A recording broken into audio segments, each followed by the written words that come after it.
Hello everyone, welcome back. आज हम discuss करेंगे गॉस लॉ की second application, electric field due to thin infinite non conducting sheet. तो चलिए स्टार्ट करते हैं।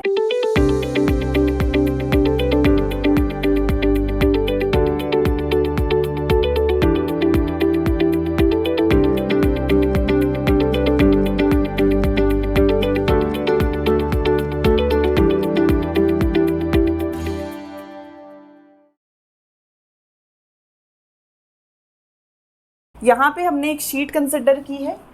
अब बेटा इस शीट को, मान लो मैंने शीट ऐसे रखी है, इस शीट को हमें एनक्लोज करना है। फिर से एनक्लोज करने के लिए हम गॉसियन सरफेस ड्रॉ करेंगे। तो ऐसे हमारे पास आ जाएगा गॉसियन सरफेस, सिलेंड्रिकल। शीट ऐसे है, बिल्कुल ऐसे रखी है। तो इस लाइन को ऐसे दिखने में हमें क्या दिख रही है, लाइन दिख रही है। उसको एनक्लोज करने के लिए हमने क्या ड्रॉ किया, गॉसियन सरफेस ड्रॉ किया। कैसा है, फिर से हमारे पास सिलेंड्रिकल है। सिलेंड्रिकल है तो हमने पहले भी देखा, सिलेंडर 3 सर्फेसेस से बनता है, 3 पोर्शंस आते हैं हमारे पास। 3 पोर्शन कंसिडर कर लो, एक सेकंड हो गया और ये थर्ड हो गया। मान लो ये फर्स्ट है, ये सेकंड है और ये थर्ड है। अब शीट ऐसे रखी है, positively charged, electric field lines outwards, ऐसे इलेक्ट्रिक फील्ड लाइंस आउटवर्ड्स। इधर रखी है तो इस पॉइंट के लिए electric field line outward. Surface vector कैसे पढ़ा है, सिलेंडर ऐसे पढ़ा है, ये सरफेस है तो इस तरफ आउटवर्ड्स ds वेक्टर, ये है सरफेस आउटवर्ड्स। इस वाले का सरफेस कहाँ जाएगा, इधर outwards and perpendicular to the surface. ये आ गया फिर से सरफेस आउटवर्ड्स। अब फिर से टोटल फ्लक्स देखेंगे। टोटल फ्लक्स किसके इक्वल होगा, will be equal to flux due to these 3 regions. ये आ जाएगा ड्यू टू दीज 3 रीजन्स। हम फिर से इलेक्ट्रिक फील्ड पुट करेंगे। नॉर्मल फॉर्मूला फ्लक्स का E डॉट ds। हमने क्या क्या किया है, एक हमने पढ़ा है flux, general formula is E dot ds। Second Gauss theorem, phi is equal to q by epsilon naught. तो मतलब दोनों को यूज करना है, क्योंकि एप्लीकेशन है गॉस की तो गॉस थ्योरम यूज करेगी। तो E dot ds 1, E dot ds 2, E dot ds 3, total flux. अब जरा एंगल देखें, यहाँ तो है 0 डिग्री, यहाँ तो है 0 डिग्री, यहाँ फिर से हो गया 90। तो मतलब जो सेकेंड वाला रीजन है, ये रीजन 1 हो गया, ये 2 हो गया और ये 3 हो गया। सेकेंड रीजन में जब मैं डॉट हटाऊंगी तो cos थीटा आएगा और cos 90 आएगा। cos 90 मतलब 0। अब इसमें आएगा फ्लक्स E डॉट ds, तो इसको हम लिख सकते हैं, सबसे पहले क्या करते हैं, डॉट हटाते हैं, E ds cos theta cos 0 plus E ds cos 0 region 3, ये आ गया E ds रीजन 3। अब बेटा दोनों सर्फेसेस तो सेम ही है। अगर हम सिलेंडर की बात करते हैं तो इसका ये वाला सरफेस और ये वाला सरफेस तो सेम ही होता है, दोनों का सरफेस एरिया भी सेम ही होगा, यूनिफॉर्म लेके चल रहे हैं। अगर सरफेस एरिया सेम होगा तो क्या लिख सकते हैं, 2 टाइम्स E ds। ये भी सेम है, दोनों सेम है तो मीन्स दोनों इक्वल है, तो 2 टाइम्स हो गया फ्लक्स। अब हम इतनी सी चीज़ को क्या कर रहे हैं, A पुट कर रहे हैं, एरिया 2EA, कि मान लो टोटल सरफेस एरिया कितना है, A है। टोटल सरफेस एरिया कितना हो गया, A। ये phi आ गया 2 इंटू E इंटू A, कितना आ जाएगा, 2 इंटू E इंटू A। अब फिर से गॉस थ्योरम यूज करेंगे, तो phi की जगह क्या पुट करेंगे, q by epsilon not 2EA।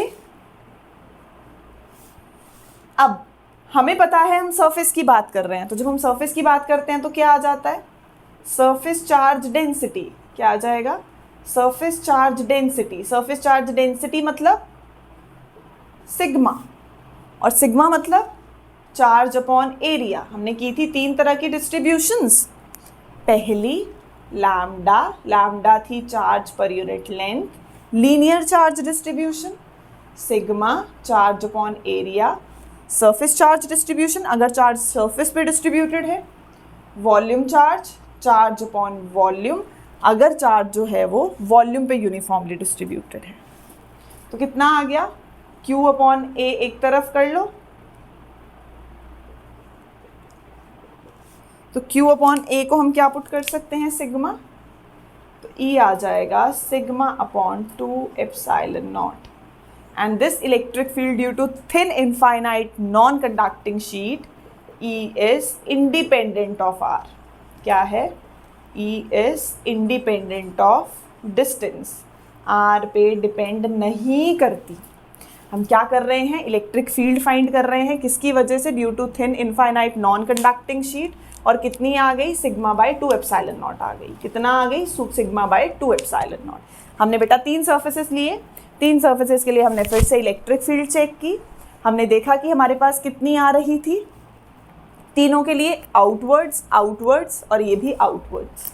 तीनों के सरफेस वेक्टर देखे, फाई को E डॉट ds पुट किया, फिर देखा कि 1 और 2 में 3 में हमारे पास 2 0 है जिसका एंगल 90 बन रहा है, 1 और 3 की कुछ ना कुछ वैल्यू है, तो हमने वैल्यूज पुट कर दी। टोटल एरिया A ले लिया, Q अपॉन A हमारे पास क्या बन जाता है, सिग्मा, चार्ज अपॉन एरिया, उसको सिग्मा पुट कर दिया, तो in terms of surface charge density निकाल दी। अब यही सेम हमारे पास 2 शीट्स के लिए भी आता है। तो अगर हम 2 शीट्स के लिए बात करते हैं, वो क्या बन जाती है, सेम अगर हमें 2 शीट्स अगर हम रखें और उन पे हम 3 रीजन्स पे कैलकुलेट करना चाहें तो कितनी आएगी, ये तो सिंगल थी, हम ये डायरेक्ट फॉर्मूला यूज़ करेंगे जो हमारे पास आया कि इलेक्ट्रिक फील्ड कितनी होती है, सिग्मा बाय 2 एप्सिलॉन नॉट होती है। तो यही चीज़ अब हम अप्लाई करने वाले हैं कि अगर हमारे पास क्या है, 2 पैरेलल शीट्स पड़ी हैं, मान लो 2 पैरेलल शीट्स पड़ी हैं, इस रिजल्ट की एप्लीकेशन है बेसिकली। मान लो ये 2 शीट्स ले ली हमने, ये भी पॉजिटिवली चार्ज डिस्ट्रीब्यूटेड, मान लो दोनों की सरफेस चार्ज डेंसिटी अलग, 2 पैरेलल शीट्स, ये इसी की एप्लीकेशन है आगे, इस रिजल्ट की एप्लीकेशन है। हमने 2 शीट्स ली, वन है sigma A, sigma B, surface charge density sigma A, sigma B। 3 regions consider कर रहे हैं जहां पे हमें इलेक्ट्रिक फील्ड कैलकुलेट करनी है। अब फर्स्ट रीजन में इस शीट की वजह से इलेक्ट्रिक फील्ड लाइंस आउटवर्ड्स, इसकी वजह से भी आउटवर्ड्स और इसकी वजह से भी आउटवर्ड्स। शीट ऐसे पड़ी है, ऐसे पड़ी है, पॉजिटिव है, पॉजिटिव मतलब electric field lines outwards, electric field lines outwards, electric field lines outwards, इधर की इधर आउटवर्ड्स। तो इस पॉइंट पे इसकी वजह से भी इधर होगी और इसकी वजह से भी इधर होगी, ठीक है। ये रीजन 3 इसकी वजह से भी इधर होगी और इसकी वजह से भी इधर होगी, फर्क कहाँ आएगा, बीच में। अब इसकी वजह से पॉजिटिव इस तरफ आउटवर्ड्स, इसकी वजह से इस तरफ आउटवर्ड्स, मतलब बस आउटवर्ड्स ही लेनी है क्योंकि पॉजिटिव चार्ज है, नेगेटिव होगा तो ऑटोमेटिकली इनवर्ड्स हो जाएगी। इसकी वजह से आउटवर्ड्स, इसकी वजह से भी आउटवर्ड्स, इस पॉइंट पे इसकी वजह से आउटवर्ड्स और इसकी वजह से भी आउटवर्ड्स, इस पॉइंट पे इसकी वजह से इधर आउटवर्ड्स और इसकी वजह से इधर आउटवर्ड्स। अब आप अपनी तरफ से कोई एक डायरेक्शन पॉजिटिव मान लो, हम मान के चल रहे हैं कि चलो ये एक्स एक्सिस वाली पॉजिटिव, एक्स एक्सिस वाली पॉजिटिव होती है और ये वाली क्या हो जाएगी, नेगेटिव। तो थर्ड रीजन की total electric field will be, positive हैं दोनों, EA plus EB, values put कर दो। E कितना है, सिंगल के लिए सिग्मा बाय 2 एप्सिलॉन नॉट है, sigma B by 2 epsilon naught है, कॉमन आ गया 1 बाय 2 एप्सिलॉन नॉट, क्या रह गया, sigma A plus sigma B। फिर से फर्स्ट रीजन के लिए ये डायरेक्शन हमने नेगेटिव बोली है, ये डायरेक्शन नेगेटिव बोली है, ये हमने पॉजिटिव ली थी, पॉजिटिव ली थी, तो सुपरपोजिशन, थर्ड रीजन में दोनों की वजह से sigma A by 2 epsilon naught, sigma B by 2 epsilon naught, 1 by 2 epsilon naught common, sigma A plus sigma B.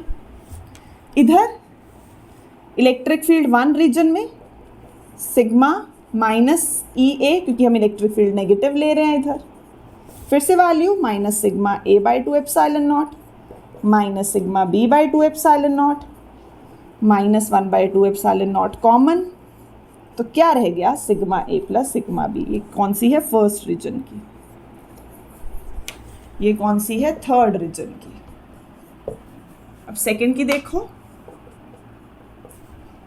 ये वाली डायरेक्शन हमने पॉजिटिव ली है और ये नेगेटिव, तो superposition E A minus E B, है ना। अब ये आ जाएगा sigma A by 2 epsilon naught sigma B by 2 epsilon naught, 1 by 2 epsilon naught common, sigma A minus sigma B.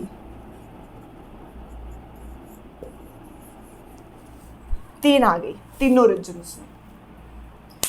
सिर्फ साइन कन्वेंशन लगाई, तीनों को सुपरपोजिशन प्रिंसिपल लगाया, लिख दी वैल्यूज, एक डायरेक्शन पॉजिटिव ले ली थी, एक नेगेटिव ले ली थी। अब मान लो एक केस हो कि अगर दोनों इक्वल हैं, सिग्मा, ये कितनी आएगी? सिग्मा प्लस सिग्मा 2 सिग्मा, 2 से 2 cancel, minus sigma by epsilon not, E3 कितनी आएगी? Sigma plus sigma 2 sigma, sigma by epsilon not, ये कितनी आएगी? 0। सेकेंड रीजन में कितनी होगी? 0। सेम चीज हम sigma is equal to minus sigma B, दूसरी नेगेटिव है, इक्वल है बट नेगेटिव है, उसके लिए भी कर सकते हैं। चलिए बाय।